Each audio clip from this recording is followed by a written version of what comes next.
Professor James Armitage, Harvard University, formerly.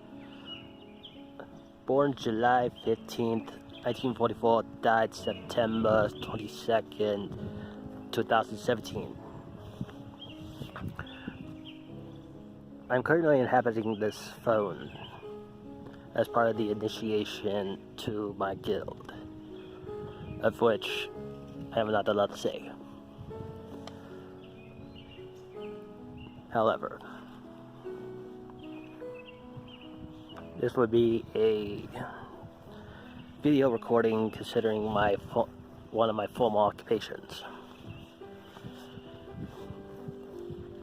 Upon my investigation of the underworld, or at least the history of the underworld, I did not get anything prior to my guesstimation would be prehistory for sure.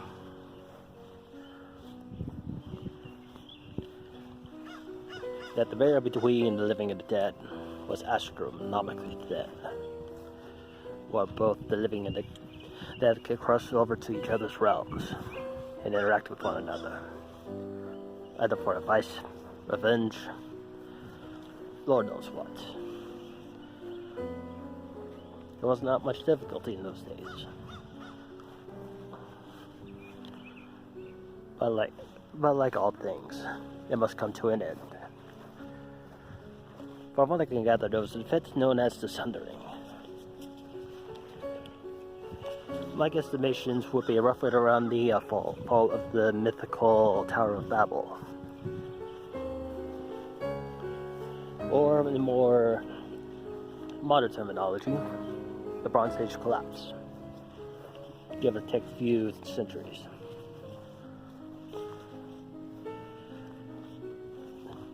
One thing for sure, this is definitely an unknown event. No such records or even oral histories have been able to ascertain what it was, but so catastrophic that it separated both the living world and the dead,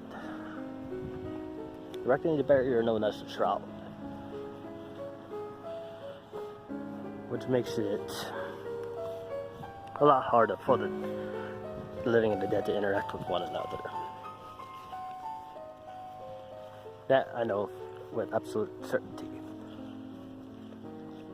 Along with this sundering, there's a previously unknown force known as Oblivion. Originally, it was nothing more than a passive force of destruction. And no things that needed to simply end, cease to exist. But something happened during the sundering that not only awoke it, but also twisted it, corrupted it, even drove far darker and more foul things.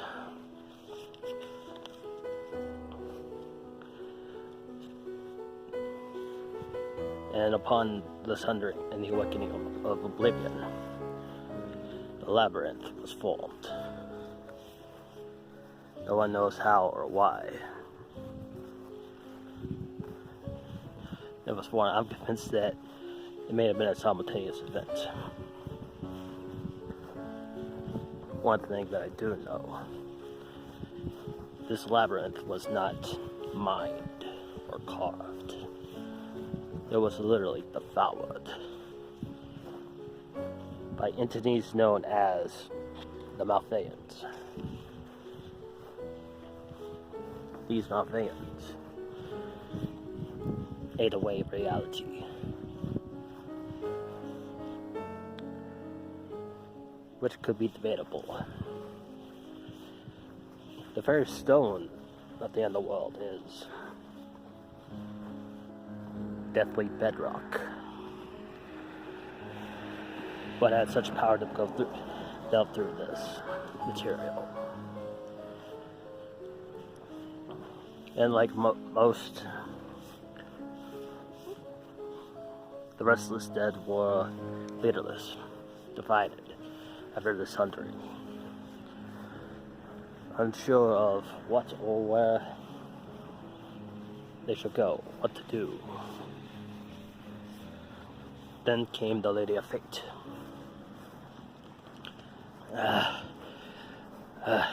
It's gonna be a little bit harder now. I have newly reaped myself.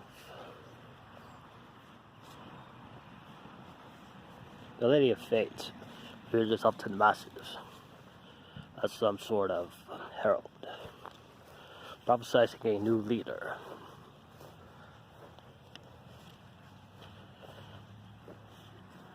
And as she was guiding those, she was also reshaping the underworld. The underworld itself originally was just a mere mass of memories, dreams, and lost hope. But now, something more familiar.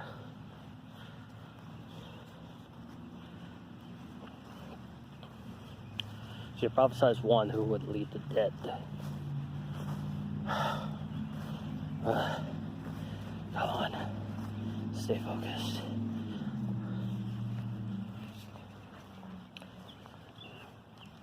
A new leader did come from the masses of the dead. Sharon came from the Mycia. Come on, I can do this. Sharon himself was a traveler and a guide. He was very special for the Lady of Fate herself. It has become her, well, some will call it a pet project.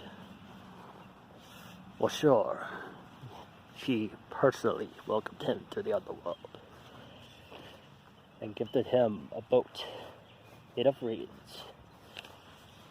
It set him out on the tax to travel the waterways of the dead.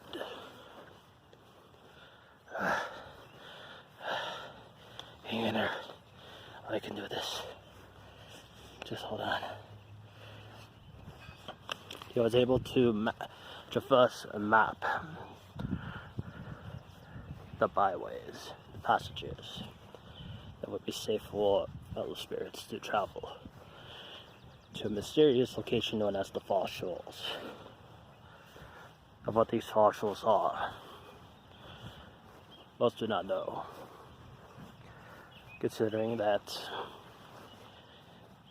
this was roughly around the time most major religions were starting to develop.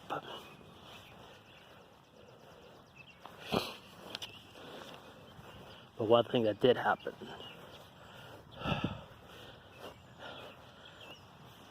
Lord Sharon has found an oasis on the tributaries, and on the edge of a delta, going out to the sunless seas,